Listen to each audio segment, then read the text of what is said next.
Olá! Hoje na nossa videoaula, a Pro vai passar para vocês mais um capítulo do livro Histórias de Antigamente. A Pro mandou o livro para vocês, tem algumas crianças que não conseguiram retirar da escola, mas as crianças que conseguiram retirar da escola podem acompanhar a leitura. Peguem lá o livro de vocês, a Pro dá uma esperada, nós vamos ler o capítulo sobre o telefone.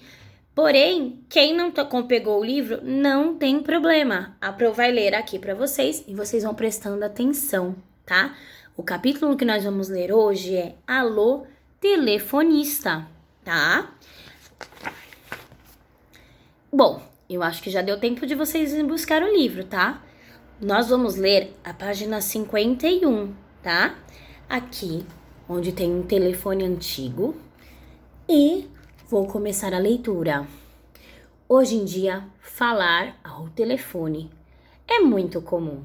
A gente fala em pé, sentado, andando, fala de qualquer jeito, porque a gente fala muito. E fala com qualquer pessoa, porque a essa altura é raro encontrar um adulto que não tem um número de telefone. Eu acho que toda essa falta de cerimônia com o pobre do telefone começou quando ele perdeu o fio. Quando ele era pequeno. E isso nem faz tanto tempo assim. Telefone tinha fio. Na verdade, tinham dois fios. Um que ligava o aparelho à tomada da parede e o outro que ligava o fone ao aparelho, onde ficava um disco com números organizados em ordem crescente, com outro disco transparente, cheio de furos por cima, para ligar.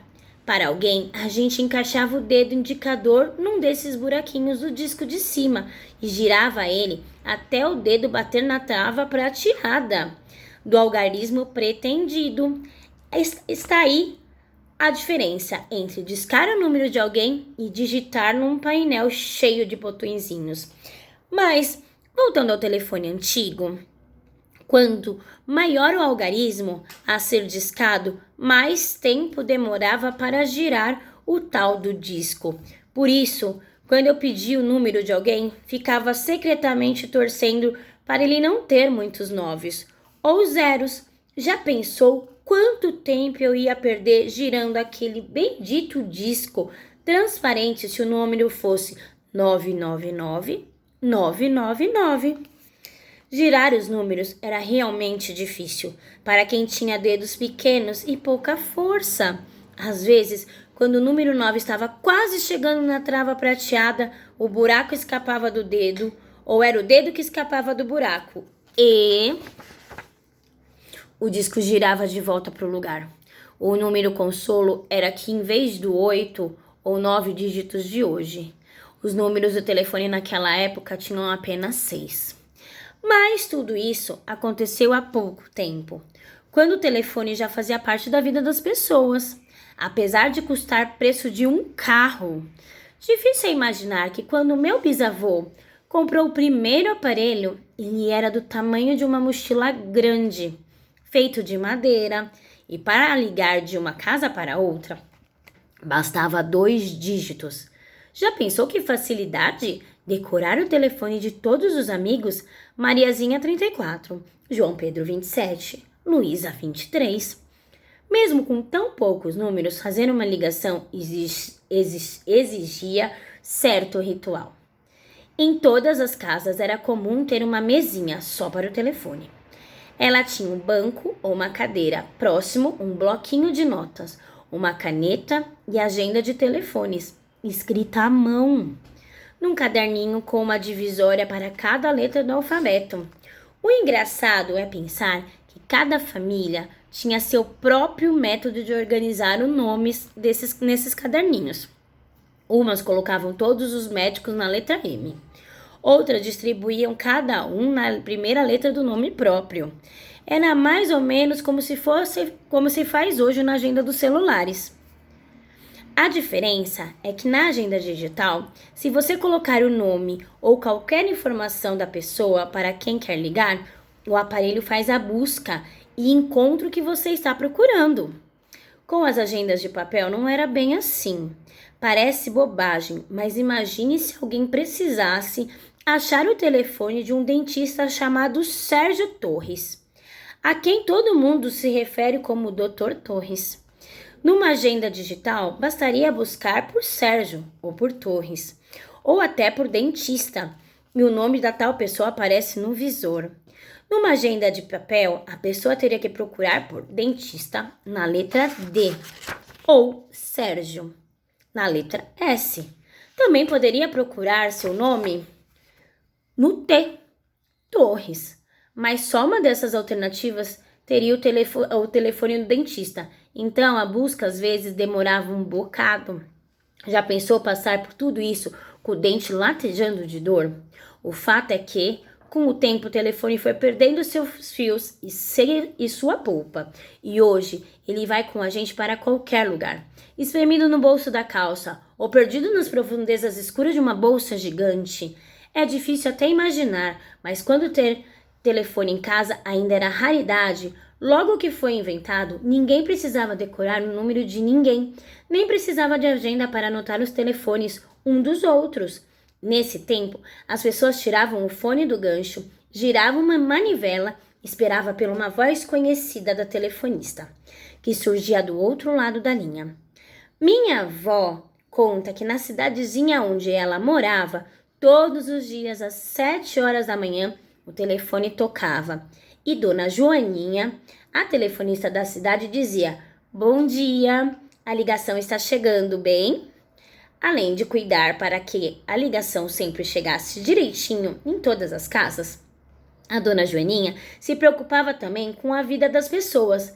Dizem meus avós que quando alguém nascia, morria ou ficava noivo, em poucos minutos a telefonista se encarregava de espalhar a notícia aos parentes e conhecidos. Na verdade, o trabalho da telefonista era... Espera só um pouquinho. Vou mostrar aqui, tá? Nome, Dr. Torres. Profissão, dentista.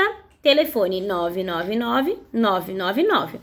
E aqui é a agenda que as pessoas usavam para colocar. Por exemplo, eu tinha um amigo que chamava André. Eu abria a minha agenda na letrinha A e procurava o André. E assim, um amigo chamado Sérgio ou uma amiga chamada Maria, eu ia e procurava pelas letrinhas do nome, tá bom? Então, continuando a história da telefonista, na verdade, o trabalho das telefonistas era apenas conectar as pessoas e logo em seguida parar de ouvir. E o que os outros estavam dizendo. Mas às vezes a curiosidade era tanta que elas simplesmente não conseguiam resistir. Certa vez, durante os preparativos para o casamento dos meus avós, eles se falaram por telefone para combinar a viagem de lua de mel. Foi uma ligação demorada, cheia de detalhes sobre o roteiro, a festa de casamento e as famílias dos noivos. Ao fim da conversa, os dois apaixonados mandaram beijos. Se despediram, mas quando meu avô desligou, a tal Dona Joaninha, que também estava na linha, disse à noiva: Ei, não desliga ainda, minha querida. Que delícia saber que vocês vão para Buenos Aires. Nossa, essa vai ser uma viagem linda. Queria até aproveitar para fazer umas encomendas." Em seguida, listados os itens que minha avó deveria trazer para ela da viagem de lua de mel. Dá para acreditar? Além de ouvir toda a conversa, a telefonista nem disfarçou que tinha ficado na linha e pensar que hoje a gente acha que a internet é que tira a nossa privacidade. Isso já era coisa de antigamente. Vocês já imaginaram? A telefonista ficou ouvindo toda a conversa. Depois que terminou a conversa, ela ainda falou que ouviu e ainda fez uma encomenda para a avó da Patrícia trazer vários produtos de Buenos Aires. Será que isso pode? São coisas de antigamente, né? Bom, daí temos aqui um telefone bem antigo. Esse telefone aqui é bem antigo. E daí tá assim, ó, nos falamos depois. Sim, claro, então tá bom. Beijos, tchau. E daí a gente vai passando, né? E sempre a gente lê o telefone antes de antigamente. Então aqui ela contou a história do telefone. Eu peguei essa parte do telefone que ele disca, né? E eu adorava ouvir o barulhinho do disco voltando, era bem gostoso. Depois vocês perguntam pra vovó, não sei se a mamãe de vocês também pegaram essa época. E agora tem o celular, então as pessoas vão deixando de ter o telefone em casa, o telefone que liga, né, que tem fio. E agora todo mundo tem telefone celular. Todo mundo, os alunos têm, os pais têm. Então, assim, olha a tecnologia. Agora eu vou ler o telefone antes de antigamente.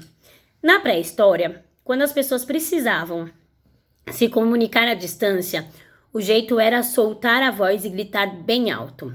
Quando isso não funcionava, a melhor maneira de mandar recados era fazendo sinais de fumaça. No Império Romano, porém, surgiu a necessidade de uma comunicação rápida e precisa entre distâncias maiores. O território romano era gigantesco para conseguir controlar impostos, administrar as cidades. Eles desenvolveram uma enorme rede de estradas, por onde mensageiros a cavalo circulavam levando cartas e recados do imperador para toda a cidade do império.